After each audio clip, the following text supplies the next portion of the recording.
Pourquoi la feta, produit phare de l'été, est-elle un enjeu européen ?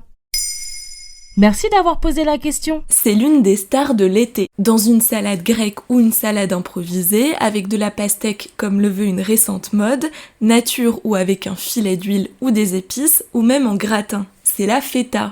Le produit est sur toutes les lèvres et surtout dans toutes les recettes estivales. Mais pas que, puisqu'elle a aussi été conviée dans l'actualité politique européenne au début de l'été. On parle d'ailleurs de la bataille de la feta. Mais déjà, depuis quand la feta existe-t-elle ? La feta est ce fromage caillé à base de lait de brebis reconnaissable par sa couleur très blanche. On l'achète sous la forme rectangulaire dans les supermarchés ou épiceries ou parfois même déjà découpée en dés. Et elle vient de Grèce. Assez singulier par son goût et sa forme, ce fromage est loin d'être nouveau. Certaines recherches estiment que la feta est née au 8e siècle avant Jésus-Christ et provient de plusieurs régions situées en Grèce, notamment le Péloponnèse, la Macédoine, la Thessalie, etc.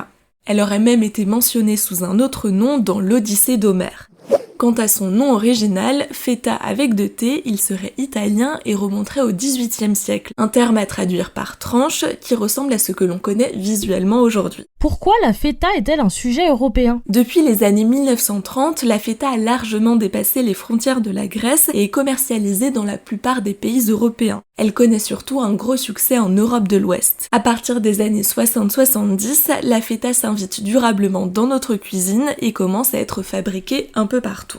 Le fromage dispose depuis 2002 d'une appellation d'origine contrôlée, une AOP, ainsi que d'une indication géographique protégée, une IGP. Cela s'est fait après une demande de la Grèce dans les années 90, qui a mis un certain temps avant d'être validée, puisque la demande d'AOP a d'abord été refusée, au motif que la feta était considérée comme un nom commun. L'arrêt final de la Cour de justice de l'Union européenne a été publié en 2005. Comment comprendre la différence entre la feta grecque et les autres ? Pour reconnaître une vraie feta, regardez l'étiquette. Elle doit être fabriquée en Grèce et avec du lait de brebis. La mention AOP est obligatoire sur l'emballage. Le pays en exporte 40 000 tonnes chaque année. Sauf que dans les rayons des supermarchés, vous pouvez en trouver des made in France. TF1 s'est rendu dans une exploitation de feta située dans le Péloponnèse. Dans son reportage diffusé en juillet 2022, la chaîne part à la rencontre d'un producteur qui fabrique 70 tonnes de fromage chaque année. Sa feta est traditionnelle et composée à 70% de lait de brebis et à 30% de lait de chèvre. Des chiffres qui pourraient être bien plus élevés mais iraient contre la tradition, explique-t-il à TF1. Ma feta est unique.